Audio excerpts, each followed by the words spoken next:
Do you have questions? Well, guess what? I have answers for you. Welcome to a Dear Tonya episode.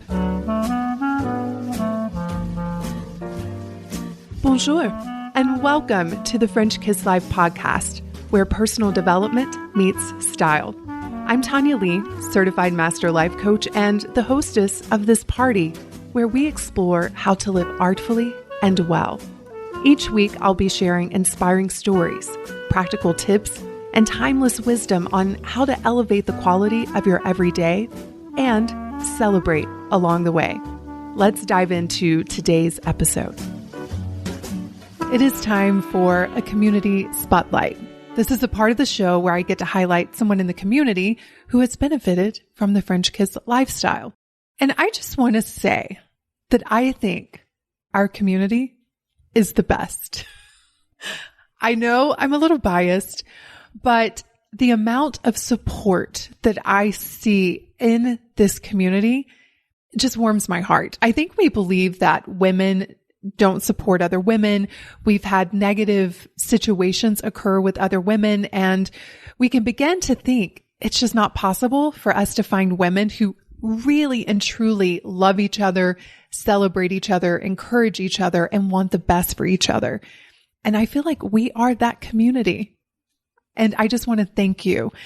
What I've created is because of you. It's because of the kind words. It's because of the support. It's because of your energy that French Kiss Life is what it is.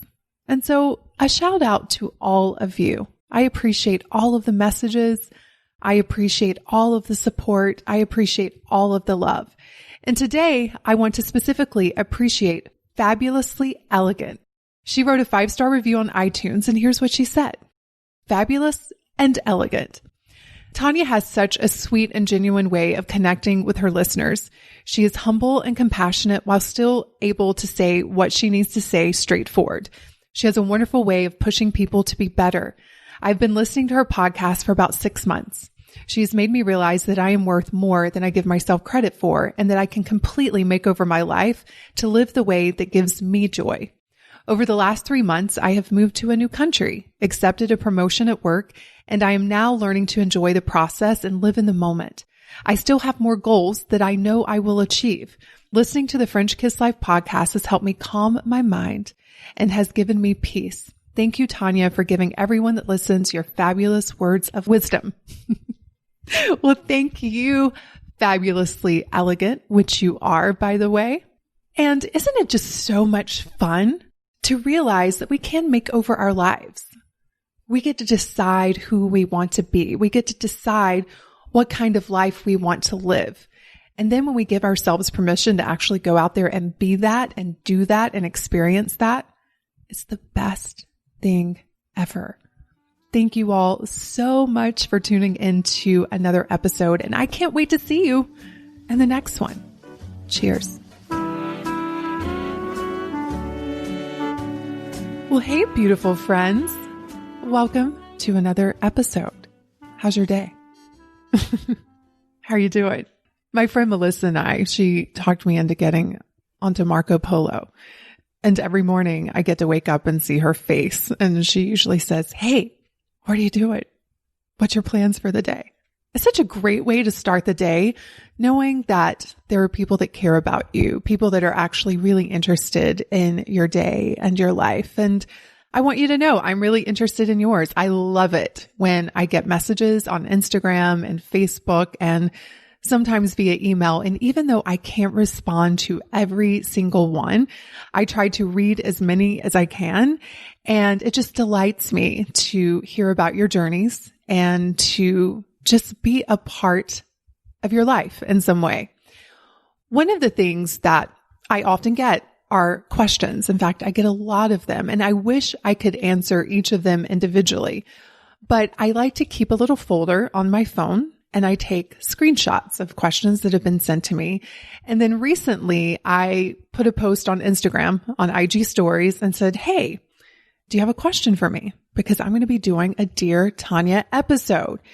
And we had hundreds of questions come pouring in. So today's episode is dedicated to your questions. So let's get started. This is so much fun for me. So this question is from Ebru. She asked on Instagram, what do you do when someone says something unkind to you? How do you deal with it? Well, here's the thing, you guys. I want you to imagine someone that is in love with life, someone that truly loves themselves, someone who has a goal or dreams that they're working towards, someone that has a full life. Those kinds of people would never say anything unkind, right? So when someone says something unkind to me, what I know to be true is that says everything about them and nothing about me. What I think of other people says everything about me and nothing about them. So if I think something unkind to someone or I say something unkind to someone, that's my stuff. So if I'm thinking unkind thoughts about someone or I say something unkind, it means for me that I'm just out of alignment, because when I'm feeling love, when I am in a space of compassion and understanding and awareness, I don't think unkind thoughts. So when people do that to me, I just know that they're not in alignment with their truth. I don't make it mean anything about me. Now, does it sting initially? Yes. But then I have to remind myself, wait, this is their stuff. I can let them have their stuff and then I can work on my stuff. And so that is how I deal with it. And this is something that I deal with quite often just because I'm in the public. And I think especially when you're in the public and you're speaking your truth and you're putting yourself out there, you're so much more open to having all kinds of things come at you. Loving words, hateful words, right? Agreements, disagreements. But here's the thing. What I want you all to know is that when you're willing to feel all of it, you really do become unstoppable. So again, unkind words, as my dad says, it's like water off of a duck's back. I've learned to really just let it go, let it go, let it go, and just send the person that is being unkind so much love, because I always think about where they must be in their headspace to say something like that. Okay, the next question is from Lindsay, and she asked, you talk about how you eat simply. Do you follow a specific eating plan or diet? So the answer is no. I am open to eating anything and everything. I'm actually a foodie. I really enjoy food. But something interesting has happened with me over the last decade, because many of you may not know my story, but I used to weigh over 200 pounds. I developed an eating disorder. Food was my obsession. I would wake up in the morning thinking about what I was going to have for breakfast, lunch, and dinner. And then as I was eating breakfast, lunch, dinner, or all the snacks in between, I would be beating myself up for it. And so it was just a really toxic relationship with food. So as I started to do the work that I teach in my programs, one of the things that I realized is that I've lost my desire to overindulge. I think about food when I'm hungry. I think about food if I have like a special occasion coming up. For example, I'm meeting up with some friends tonight and we've been planning the dinner menu because we're all bringing something. And to me, that's fun. But in my day-to-day life, I don't want to think about food. I want to use my brain for something so much more productive. And that's the thing that I've realized.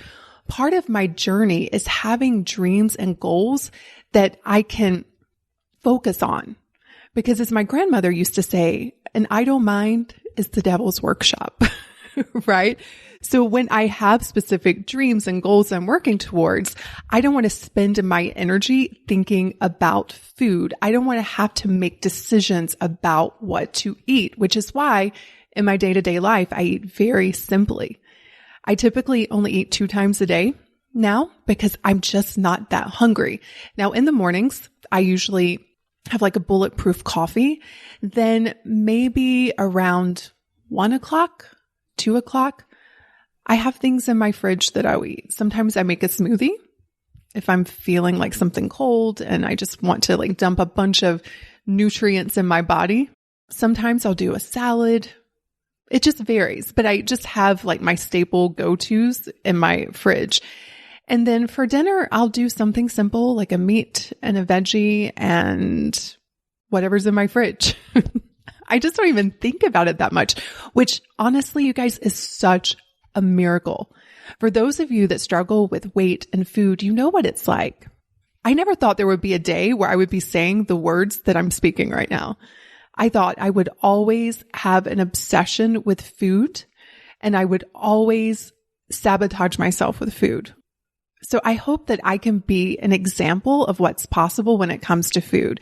And it's taken a lot of work. I've had to experience a lot of discomfort of wanting to reach for something and not doing it because I was reaching for it for the wrong reason. But on the other side of that, you become comfortable with the new you, the new normal. And then it becomes odd to think about reaching for food when you're bored. It becomes odd to think about overeating. But it's taken me many, many years to get to that place. And I think a lot of people are wanting a quick fix. They're wanting to lose the weight and be naturally slim overnight. And if you want to do it in a way that's healthy and in a way that really serves you and leads to long-term well-being, then take your time. Take your time. And I know I totally went off on a tangent. I don't even know if that was the flavor of the question that you were asking, but no, I don't diet. I'm willing to eat all the things. My body just doesn't crave the things that I used to crave either. My friend is here with me, and last night she was like, "Do you have chocolate?" And I was like, "No." And she was so shocked. She was like, "You don't have chocolate?" And I'm like, "No, I don't even crave chocolate anymore." Now, if I'm somewhere and it's available, I'll have a bite of it or two. But even if I eat a whole bar, I'm not going to beat myself up over it ever. We need to stop that, ladies. Like, we need to stop beating ourselves up for eating because it just keeps you in the toxic cycle of overeating. So yeah, I do eat simply. I typically eat 2 meals a day. I just keep my staple things in the fridge. And then I do splurge when I go out to dinner or I'm at, someone's house and they're having dinner. That's when I get my variety. But day to day, I like to keep it simple. I do not want to waste my brain energy on figuring out what to eat. Here's another food-related question, and this is from SJ. She asked, "How do I stop eating when I get very anxious? We are going into lockdown again for 6 weeks." Okay, so here's the thing. If you want to stop eating when you're anxious, the simple answer is you just stop eating. But what's going to happen is that you're going to now be met with the anxiety. You're going to have to learn to feel your emotions. And that is uncomfortable. But do you know what's even more uncomfortable? Overeating and gaining weight and then feeling bad about yourself. Just going to give it to you straight up. One of the things that we don't consider when we are on our weight loss journeys is that it's about so much more than the food. Many people, not all, but many people are struggling with their weight because of their emotional life. No one ever taught us how to feel an emotion. So when we start to feel worry, anxiety, fear, we think that food is going to solve that. But we know that's not true, right? Because it may be a temporary relief, but once that high, that rush leaves, guess what you're left with? The anxiety's still there, the fear's still there, the worry's still there. So why don't we work on the deeper issue, which is, why are you feeling anxious? Why are you feeling worried? Why are you feeling fear? Because food cannot solve for that problem. And here's the other thing I just want to throw out there. Going into lockdown does not cause anxiety. There are some people that are going into lockdown again, and they're super excited about it. If it really caused anxiety, then we would all feel anxious when we hear that we're going back into lockdown. But not everybody feels anxious. So the reason why you're feeling anxious is because of your thoughts. And food cannot change your thinking. So if you want to not eat when you're feeling anxious, the answer is actually to be willing to feel anxious knowing it's just energy moving around in your body. And listen up, ladies. We have babies. We raise families. We do some hard things. For sure, we can feel some anxiety and not reach for food. And so the answer is feel the anxiety and then look into your brain as to why you're feeling the anxiety and solve for the deeper issue, because food cannot do it for you.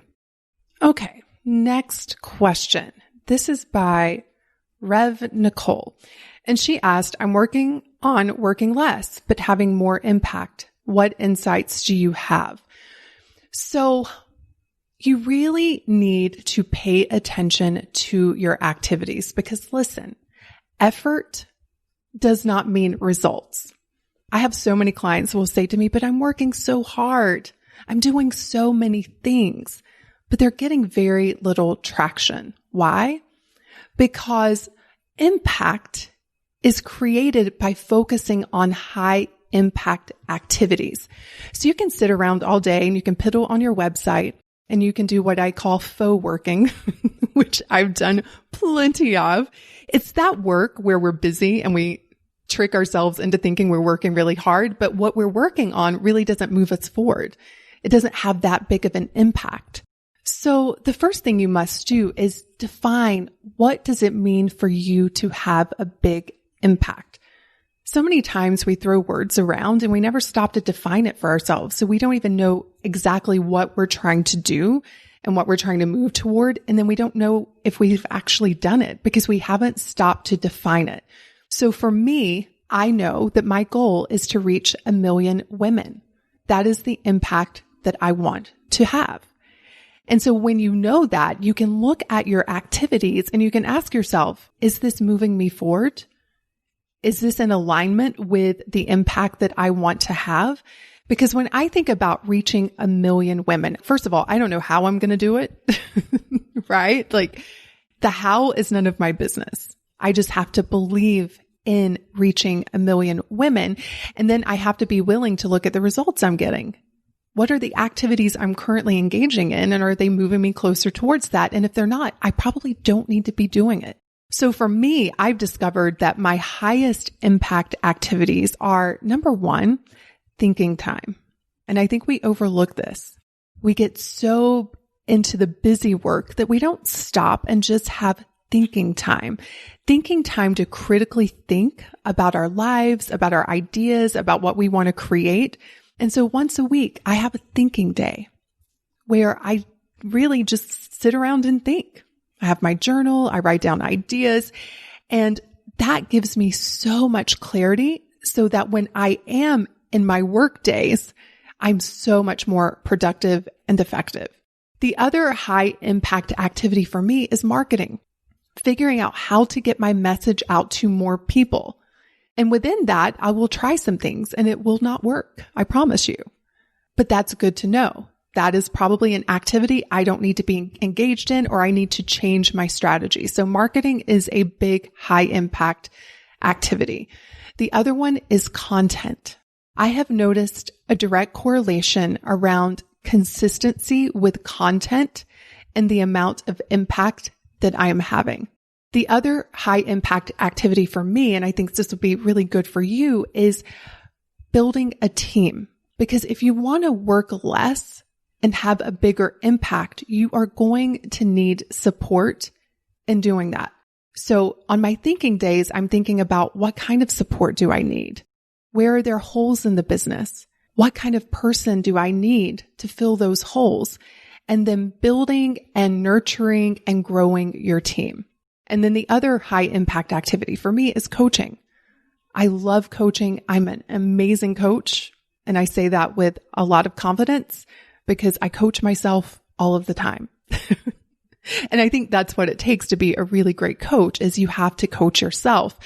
But that is one of my biggest high impact activities because of the breakthroughs that women have when they're working with me. So you just need to decide A, what is impact for you? And B, what are the activities that you can focus on that will get you there the quickest? Next question is from Janet, and she asked, how long was your transformation journey? I get asked that question a lot, and here's what I want to say. I'm still on the journey. And the reason why I'm still on the journey, why I haven't given up, is that there's no time limit on it.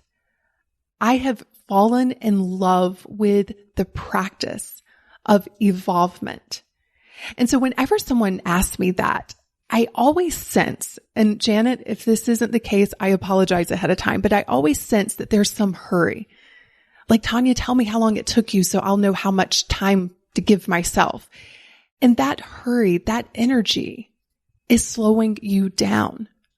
I love to tell my clients, hey, listen, there is no hurry. And when you really practice believing that, it's incredible how much more quicker you can get to where you want to go, because you're taking the pressure off of yourself and you're enjoying your life and you're enjoying the journey. And if you think about where you want to go and that version of you, that is how she's living her life. So it's about bringing that energy back to today. So I don't even have an answer to that question because I'm still on the journey of transformation and I don't ever intend to stop, and I'm not in a hurry to get anywhere. I'm loving where I am. I'm excited for where I'm going, and I just want to enjoy all of it. The next question is from My Chinese Roots, and this is such a good question. I'm so glad you asked this because I've been asked this before, so I want to clear up the record. She asks, you always talk about our future selves, but shouldn't we just embrace the present? The answer is yes and yes. So here's the thing. When I think about my future self, guess what she's doing? She is embracing the present. And so I bring her back to today, and I have so much love and so much appreciation and so much gratitude for the life I have right now. And I'm also excited for my future life. We live in such a black and white world. It's either all or nothing. We either have to be embracing the right here and now, or we have to be fully in the future and abandoning the here and now. And I come from the school of thought. It's a yes and. You can do both. Every day when I'm working and I'm thinking about my goals and I'm thinking about my future, all I'm doing is creating excitement in this moment. The excitement that's actually going to drive the actions to help me to create the future that I want. And equally, every day I'm looking around and I'm just amazed. I'm like, oh my goodness, the sun came up this morning and I didn't even have to make it happen. Oh my God, I just breathed and it just happened. My heart's just beating without any effort on my part. I am doing both at the same time, all of the time. Because here's the thing, we only ever have this moment. And so in this moment, you can be appreciating the present, and the very next second, you can be thinking thoughts about your future that create excitement in this moment. And so yes, I will forever be talking about my future self because I'm just so excited to meet her. I'm so excited to become her. And equally, I am so grateful for the woman I am in this moment. So it is a yes and. I will always encourage you to be extremely grateful and appreciative of the life you have and excited about your future. Okay, next question is from Always Joe Cool. I love your handle, Always Joe Cool. So she asked, what is the most helpful question to ask yourself daily to stay centered and motivated? Okay, here's my favorite question. And I don't just ask it once a day. I am asking it throughout the day because life is constantly handing you situations. And the question that I love to ask myself is, who do I want to be in this? Not what do I want to do, but who do I want to be in this? So for example, when COVID came around and everybody was so anxious, myself included, because something new is happening in the world and the brain doesn't like new things, right? I finally asked myself, okay, Tonya, who do you want to be in this? Who do you want to be on the other side of this? I think who do I want to be is one of the most powerful questions that you can ask yourself. And the answer to that question guided my thinking. It guided my actions. And I will tell you, I have been more creative and I've created more results during this pandemic than I probably did all of last year, because I asked myself, who do I want to be? When I wake up in the morning, I ask myself, who do I want to be today? When I know I'm going to have a tough conversation with someone, I ask myself, who do I want to be in this conversation? When I'm walking into a room full of strangers, which unfortunately I'm not doing much these days like most of you, but when I walk into a room full of strangers, I love to ask myself, who do I want to be in this room? That question informs everything. It informs how you think. It informs the conversations that you have. It even informs the outfit that you choose for the day. So that is the daily question that I ask myself on repeat that helps me to live an intentional life. Who do I want to be? Next question is, how can I be elegant and a plus size? Okay, listen up, ladies. Elegance is a state of mind. I feel like we have this idea of elegance, of like an Audrey Hepburn, someone that is stick thin, wears black and pearls, and red lipstick. But elegance is simplicity and effectiveness. And do you want to know what's not effective? You arguing with your body. You making it mean that because you have a plus size body that you can't also be elegant. That is so ineffective. Elegance is an energy. Elegance comes from how you think of yourself, how you see yourself, and therefore how you show up in the world. You know, when it comes to dressing, for example, and you're plus size, you just simply need to know the styles that accentuate your body, that flatter your body. You need to know the colors that look best on you. You want to bring out your best features. To me, that's elegance. Elegance is being kind to yourself. Elegance is also being kind to other people. Elegance is getting rid of all of the clutter that is just making you feel burdened in your life. And guess what? None of that has to do with the size of your body. I want you to celebrate your body, because you know what, ladies? Just the fact that we have bodies that are carrying us throughout this experience is a miracle. Bodies that support us every single day. I want you to celebrate your body, no matter the shape or the size. To me, that is elegance. And so if you want to be elegant and have a plus size body, stop thinking that because you have a plus size body that you can't be elegant, because that is a lie. Okay. Woo. That question got me all riled up. Next question is, how do you deal with boredom and the frustration that comes from it? So it's so funny. I was just having this conversation with my friend who's here, and I was telling her one of the emotions that I never feel is loneliness and boredom, even though I am alone a lot of the time. Now, I feel all kinds of other emotions that are not comfortable, but loneliness and boredom are not two of them. And why is that? I've been thinking about that question because I do know what it's like to feel bored. There have been times in my life where I was bored out of my mind and I felt super lonely. But the reason being is that I have dreams and goals that I'm always working towards.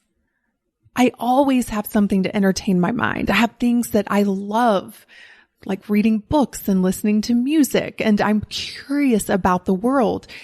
So when you have curiosity, you have questions that you want to learn more about, and you also have dreams and goals that you're working towards, there's always something for your mind to focus on. So for any of you that are feeling bored, I want you to write down a list of questions that you would love to explore, things that you would love to learn more about, things that you want to know more about. And whenever you're feeling bored, you can go to your list of questions and you can start exploring those topics. The other thing is, do you have goals that you're working towards? And the goal could simply be, I want to clean out my closet. So when you're feeling bored, guess what you get to do? You get to go in there and work on your goal.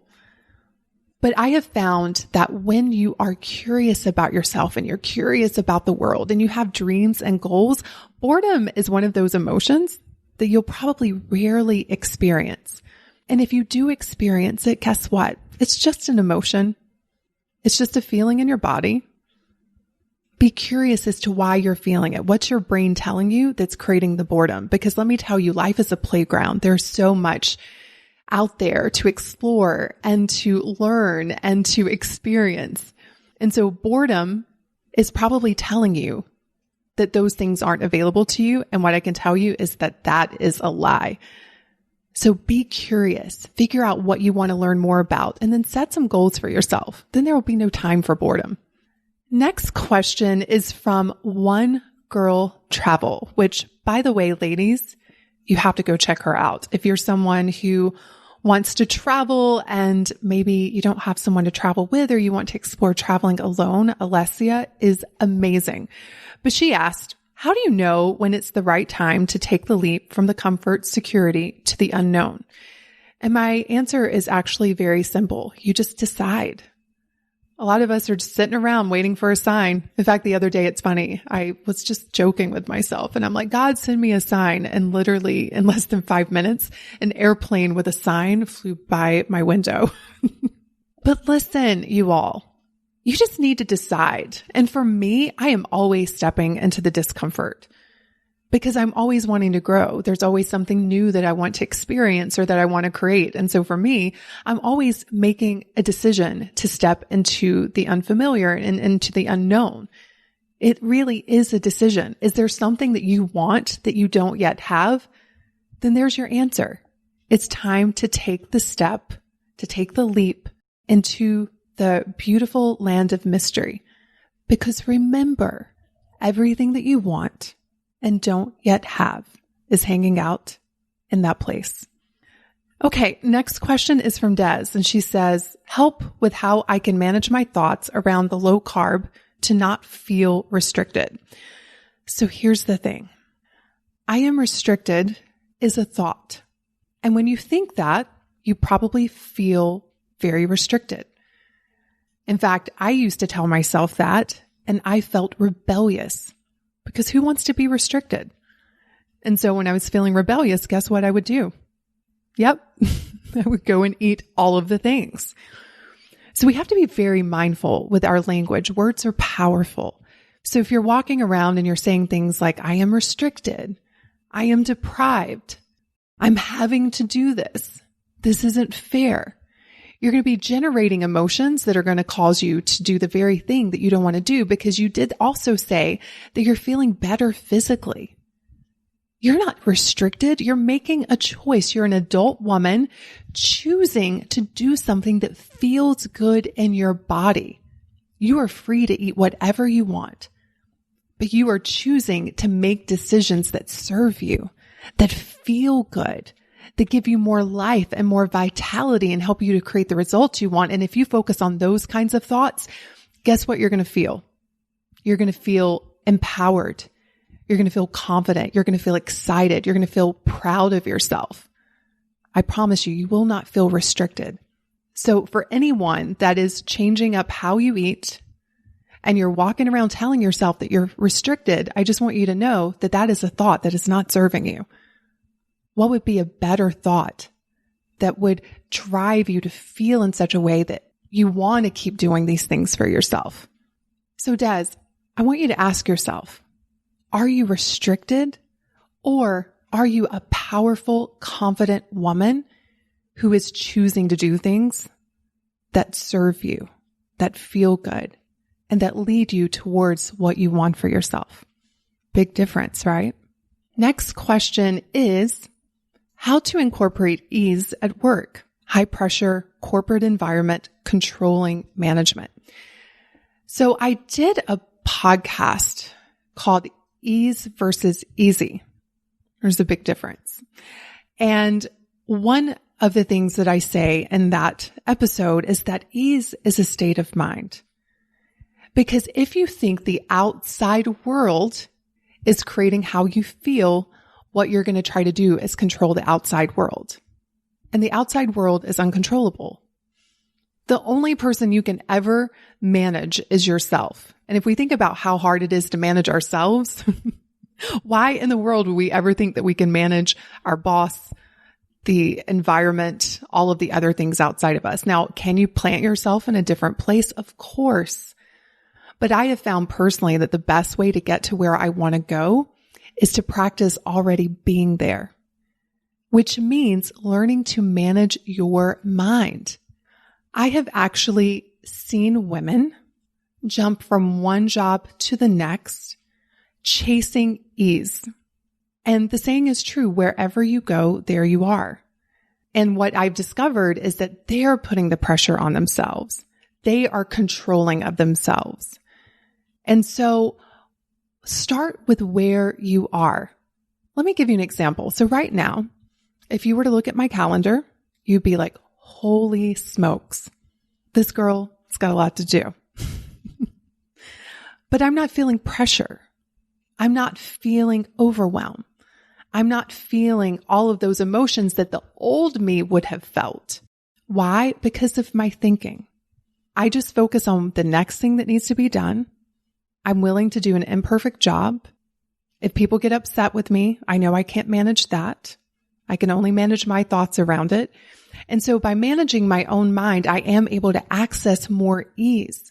If you think ease is in the next job, or the ease is in the next relationship, or ease is outside of you, what you're saying is, I'm constantly going to have to control the world to feel better. And what I'm offering you is that you can start to feel ease in the job you have right now. Because if you look into your brain, you'll discover the thoughts that are creating your dis-ease. So you change your thinking now to create more ease. And then ironically, what ends up happening is that the world outside of you begins to shift as well, because the world is constantly your mirror. It's projecting back to you who you are and what you believe to be true. So start from where you are. What are you thinking that's causing the stress? What are you thinking that's causing the dis-ease? And then manage your own mind around it. That's how we create more ease in our lives, because ease is a mindset. Next question is from Natalie, and she asks, how do you deal with split energy? So for those of you who don't know what split energy is, it's the energy of wanting two things at once. It's the energy of being scattered because your focus is in so many different directions. So here's how you deal with split energy. You, number one, decide what you want. That's the first step. What do you want? With decision, you're cutting off other options, which for a lot of you is really scary. But what you're also doing is now you're telling your brain where to focus. You're telling your brain what you've decided is important. You're telling your brain, here's where we're going. And then when all of the thoughts that come up that try to take your attention off of that, or tells you that it's not possible or it's not going to work, your job is to steer those thoughts towards where you want to go. And by doing that, you're going to get the momentum behind your dreams and goals.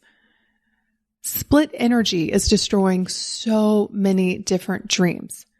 On one hand, a woman will say, I want to make money. I want to make $1 million. And then she also has a belief that either it's not possible, or it's wrong for me to want that kind of money, or people who want money are selfish and greedy. And so she has conflicting belief systems. So what I would tell her is keep your desire to make $1 million. And then your work is to get your beliefs and your thoughts lined up behind it. So when that thought comes up that says, it's greedy for me to want money, your job is to look at all of the reasons why it's not greedy. Your job is to find a better feeling thought that you can believe that's more aligned with where you want to go. And you do that over and over and over again until you have your belief system lined up with what you want. And then it is like a rocket, my friends. That is how you line up your energy and get the momentum going in your life. Oh my goodness. I am not even close to being finished with all of these questions, and I'm not going to be able to answer them all today. But I did have some personal questions that came in, not just some. I had a bunch. So I'm going to answer some of them. I was actually surprised with how many of you are curious about my astrological chart. You wanted to know all of my signs. So here you go. I am a Capricorn sun sign. My birthday is in January. My rising sign is Gemini, and my moon sign is Moon. So the way this was explained to me was because I have a sign in each of the elements. So Capricorn is earth, Leo is fire, and Gemini is air.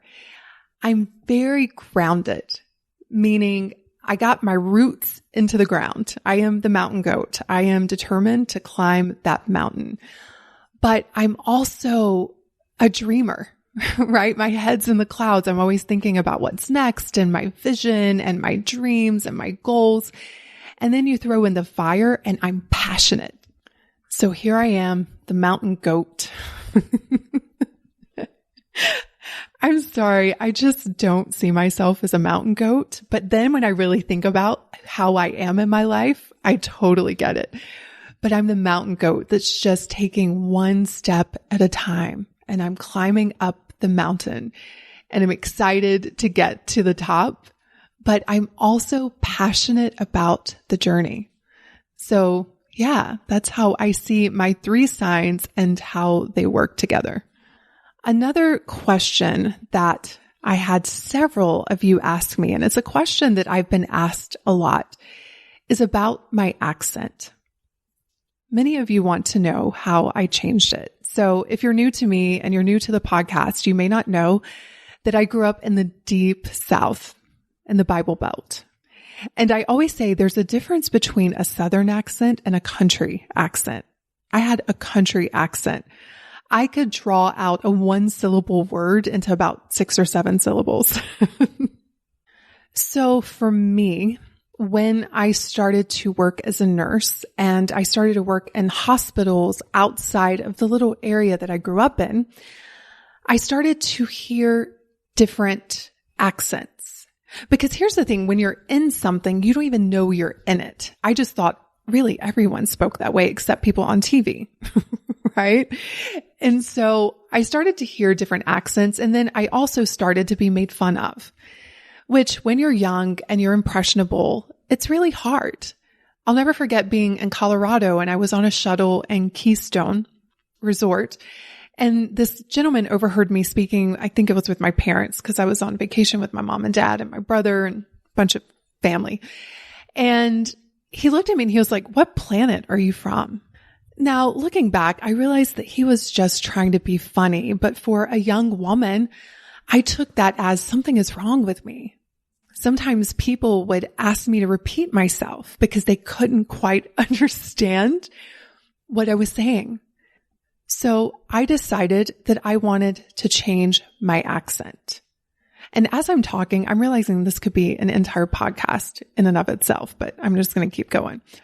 So once I made that decision, I did a few things. I never hired a voice coach. But I started to plant myself in new environments because our environment is shaping us. So if you think about it, as long as I was in the environment of the little town I grew up in, that is all I heard. And we become what we surround ourselves with. And so by putting myself in new environments, I started to hear a different dialect. I started to hear different accents. And you have to understand a new environment can be physically, or it can also be in movies. And back then it was cassette tapes, right? And even though I had those things even before, I didn't pay pay attention. I wasn't listening to them with the intention of changing my accent.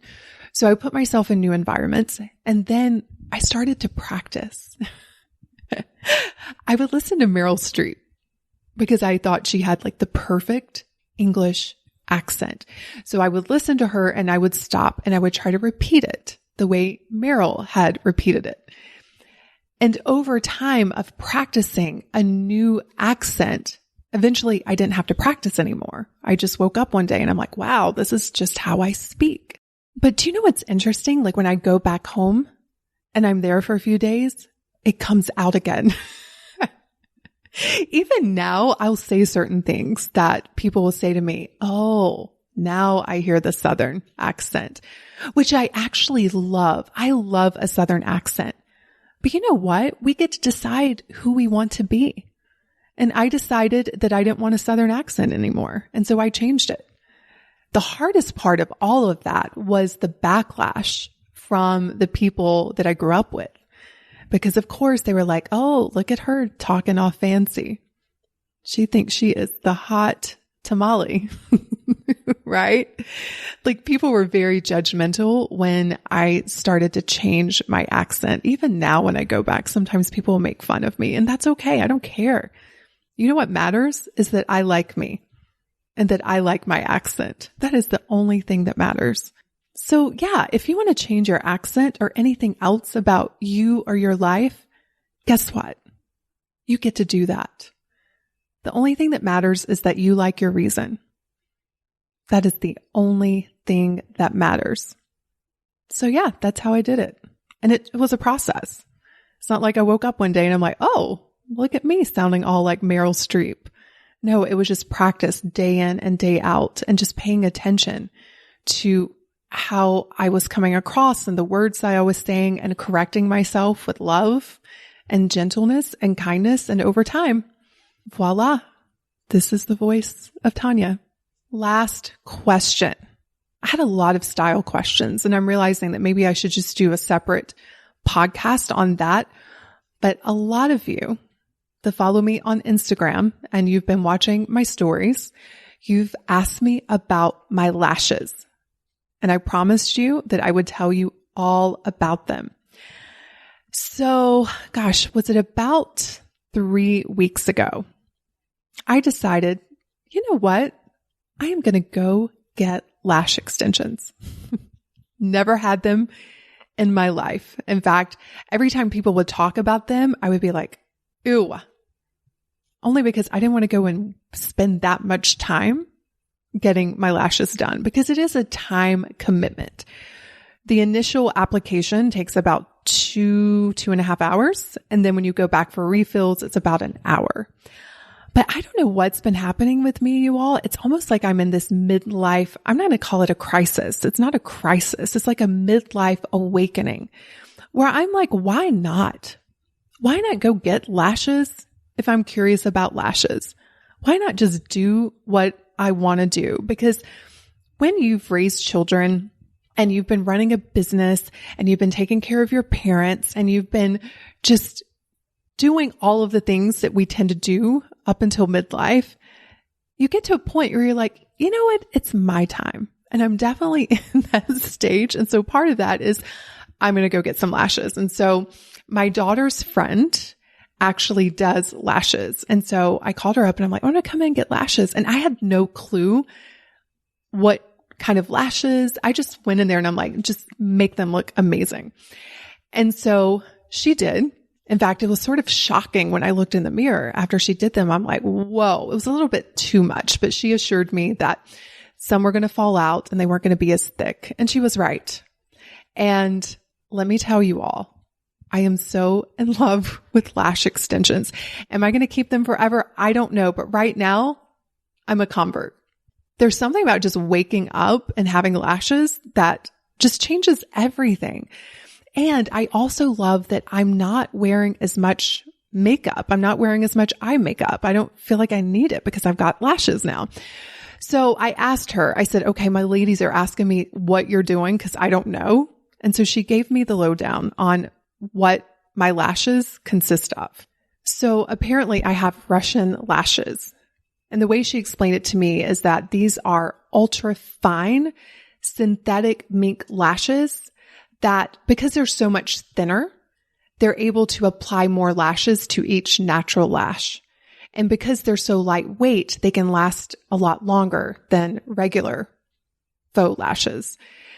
And then I wanted a cat eye lash. So it means that she used longer lashes on the outside than on the inside. And when we did the cat eye, at first I was like, this is way too much. And so when I went back for a refill, I'm like, let's go a little bit shorter on the outside of my lash or my eye. And so we use like 8, I guess it's millimeters. I don't know. Anyway, 8 on the inner corner out to like an 11 on the outer corner. And in terms of maintenance, I just find that if you brush them and you don't pick at them and you don't like play with your lashes, they last quite a while and they don't damage your lashes if someone puts them on properly. So if you've been thinking about getting lash extensions, I'm going to strongly encourage it. It took me a long time to finally try it. Now that I've done it, I'm like, this is amazing. Just waking up with lashes. So fun. And you know what?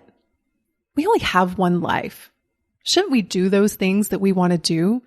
Shouldn't we try new things, experience new things, become new things if we choose to? It is your life. And we sit around judging ourselves, worried about what other people are going to think. What will people think if I get lashes? Who cares? Again, all that matters is that you want them and you like your reason for wanting them. I will always be your biggest supporter and biggest cheerleader in following your heart's desire, no matter what. Well, that is a wrap on this episode of Dear Tonya. And hey, listen, if you like this kind of episode, if you like the Q&A format, let me know because I still have a lot of questions that I didn't get around to answering. And I would love to give you an A to your Q. If you enjoyed this episode and you want to dive even deeper into the French kiss lifestyle, let's start with a makeover, a mindset makeover. You can download my free training, The 3 Mindset Makeovers Every Woman Needs, by visiting FrenchKissLife.com/mindset. Because after all, mindset is the new black.